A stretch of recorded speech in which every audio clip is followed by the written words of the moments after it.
I used to think hospitals only held life and death. But after St. Augustine Medical, I know they hold something else too. I was a night nurse there for almost 2 years. It's a small hospital outside of Olympia, tucked between cedar trees and misty hills. It's the kind of place where fog lingers on the parking lot lights at 3 in the morning, and every hallway smells faintly like antiseptic and wet concrete. It wasn't a bad job, just quiet. Too quiet sometimes. The first strange night. It was early March, still cold enough that you could see your breath outside.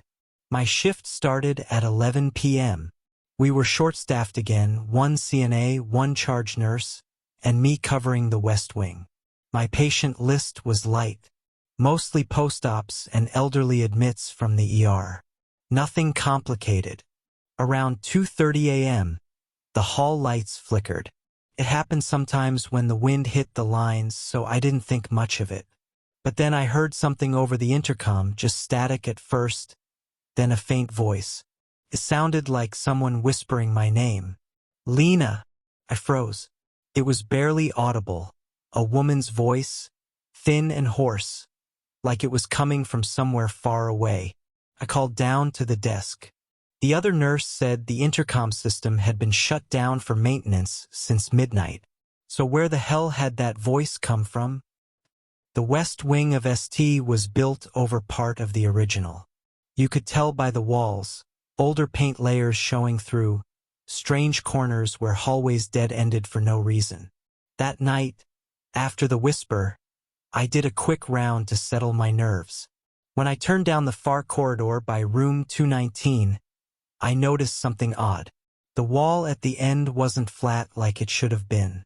There was a thin seam, and when I ran my hand over it, I felt a draft, cold, damp air coming through. The paint line didn't match either. Someone had painted over a door. I don't know why I did it. Maybe exhaustion, maybe curiosity, but I pressed my shoulder against that section of wall. It gave slightly like a loose panel. When it opened, it revealed a narrow passage, unlit, thick with dust. My flashlight caught the glint of old tile. The hallway beyond looked ancient. Same hospital layout, just forgotten. The kind of place you'd see in a black and white photo. Linoleum floors yellowed with age, old signage reading observation ward, closed. I should have gone back, but I stepped in. The voice again.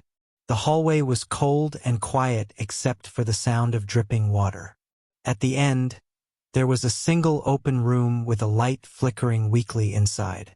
The bulb buzzed, casting just enough light to reveal a metal bed frame and an old intercom box bolted to the wall.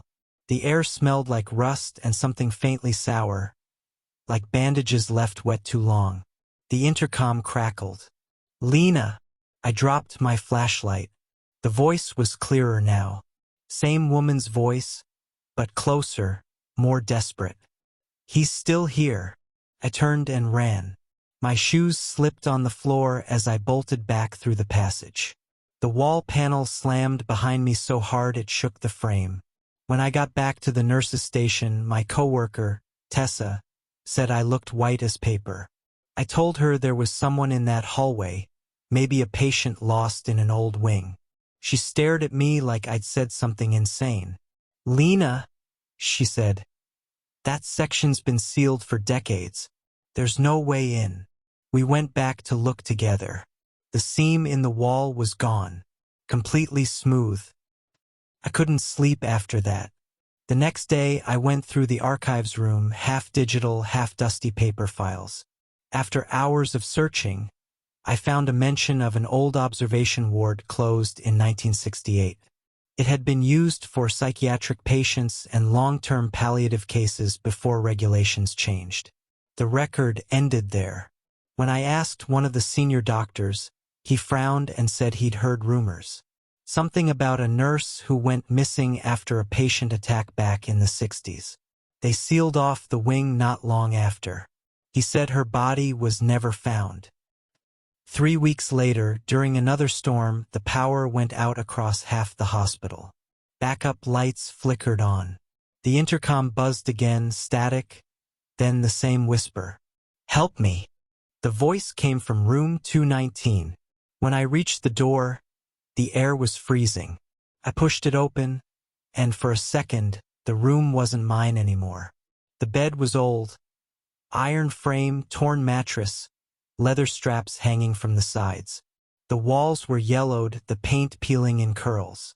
And standing in the corner was a woman in a nurse's uniform, old-fashioned, her hair tied neatly, her face pale and hollow. She turned toward me, and I swear I recognized her from the file photo. "He's still here," she whispered again. "He never left." Then the intercom screamed, feedback so loud it made my ears ring. I dropped to the floor. When I looked up, the room was back to normal. Just a hospital room. Empty bed. No woman. But the next morning, they found something strange during construction. They'd been cutting into the west wall for renovation, and behind it there was a small hidden space. Inside were rusted instruments, old restraints, and the remains of a hospital bed, with a tarnished name tag lying in the dust. I quit the next week. Well, I never thought something like this could happen to me, and I hardly tell anyone this story because it's hard to believe.